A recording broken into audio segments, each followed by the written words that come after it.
সরকারের কালেক্টরের মধ্য দিয়ে আমরা সন্দেহ করছি অন্তর্বর্তীকালীন সরকার আওয়ামী লীগকে পুনর্গঠিত হওয়ার সুযোগ দিচ্ছে।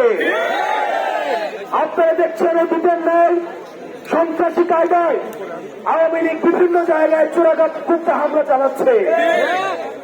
অতীতে যেভাবে আওয়ামী লীগ জানমালের জন্য এবং বাংলাদেশের জন্য হুমকি হিসেবে বিবেচিত হতো, যেভাবে আওয়ামী লীগ ভারতের এক্সটেনশন হিসেবে বাংলাদেশে ইমপ্ল্যান্টেড ফোর্স হিসেবে কাজ করেছে, এখনো পর্যন্ত সেভাবে কাজ অব্যাহত রেখেছে। আমরা সন্দেহের চোখে দেখেছি। অন্তর্বর্তীকালীন সরকারের কাছে আমাদের প্রত্যাশা ছিল এই অন্তর্বর্তীকালীন সরকারের প্রথম এবং প্রধান সংস্কার হবে আওয়ামী লীগকে, এই গণহত্যাকারী আওয়ামী লীগকে ফ্যাসিস্ট সন্ত্রাসী সংগঠন হিসেবে নিষিদ্ধ করবে। যেহেতু অন্তর্বর্তীকালীন সরকার দৃশ্যমান কোন পদক্ষেপ নেয়নি এবং আমরা দেখেছি, আমরা বিভিন্ন সময় দেখি, আমরা তথ্য পেয়েছি এখানে বিভিন্ন তাদেরও অনিচ্ছা রয়েছে।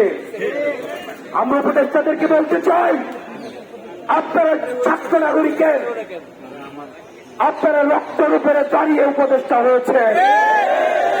সুতরাং আপনারা যদি মনে করেন আপনারা আপনাদের কুটচালের মধ্য দিয়ে আওয়ামী লীগকে আবার পুনর্বাসন করবেন, সেটির চেষ্টা হয়েছিল বিজয় আজকে আবার আমরা যমুনার সামনে দাঁড়াতে বাধ্য হয়েছি।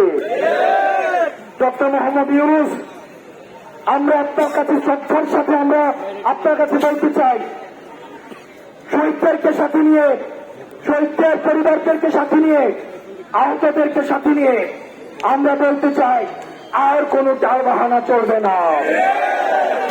আপনি যে আওয়ামী লীগকে রাজনৈতিক দল বলছেন, আওয়ামী লীগ কখনোই কোন রাজনৈতিক দল নয়। আমরা দেখেছি স্বাধীনতা পরবর্তী সময় বাকশাল কায়েমের মধ্য দিয়ে দেশে এক ধরনের গণতন্ত্র পরিবর্তে শেখ মুজিব মাফিয়াতন্ত্র চালু করেছিল। আমরা পরবর্তীতে দেখেছি আমরা শেখ মুজিব নিজস্ব বাহিনী দিয়ে জাসদের 30,000 নেতা কর্মীকে হত্যা করেছে।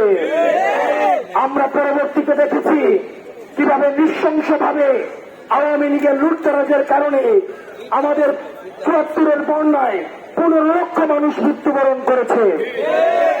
আমরা দেখেছি পরবর্তী সময়ে যখন হাসিনা ক্ষমতায় এসেছে, হাসিনা শুধুমাত্র ক্ষমতায় থাকাকালীন নিজে শুধুমাত্র ফ্যাসিবাদী আচরণ করেছে, বিষয়টি এমন নয়। ক্ষমতার পূর্বে আমরা লতিবৈচার আচরণ আমরা হাসিনার কাছ থেকে আমরা দেখেছি। লতিবৈচা দিয়ে বাইতুল মোকাররমের সামনে পিটিয়ে মানুষ হত্যা করতে আমরা দেখেছি। ক্ষমতার স্বাদ পাওয়ার সাথে সাথে 2009 সালে আমাদের ফার্স্ট লাইন অফ ডিফেন্স দেশপ্রেমিক আমরা দেখেছি যে বিডিআর সদস্যদেরকে হত্যা করা হয়েছে।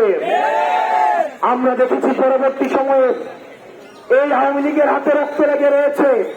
আওয়ামী লীগ 2013 সালে ছাত্র হত্যাকাণ্ডের মধ্য দিয়ে চারিদিকেরা ইসলামপ্রিয় ভাইদেরকে রাতে অন্ধকার হত্যা করেছে। এই আওয়ামী লীগের হাতে ইতিহাসের স্তরে স্তরে রক্ত লেগে রয়েছে। আমরা পরবর্তীতে দেখেছি কিভাবে আমাদের মোদি বিরোধী আন্দোলনে কিভাবে আওয়ামী লীগ হচ্ছে আমাদের মোদি বিরোধী আন্দোলনে ব্রাহ্মণবাড়িয়া এবং ঢাকা সহ বিভিন্ন জায়গায় আমাদের 25 ঊর্ধ্ব দেশপ্রেমিক জনতাকে হত্যা করেছে। প্রিয় সহযোদ্ধা, জুডিশিয়াল কিলিং এর মধ্য দিয়ে আমরা দেখেছি, জুডিশিয়াল কিলিং এর মধ্য দিয়েও আমাদের দেশে নাগরিকদেরকে হত্যা করা হয়েছে, আলেমুল আমাদেরকে ফাঁসিতে ঝুলানো হয়েছে। আপনারা দেখেছেন দেলাওয়ার হোসেন সাহেবের রায় যখন দেওয়া হয়, সেদিনও চারুকাঠিতে কিভাবে আমাদের যৌথ বাহিনী নৃশংসভাবে মানুষকে হত্যা করেছে। ইতিহাসের স্তরে স্তরে এই রাজনৈতিক দলটি শুধু মানুষকে হত্যা করেছে।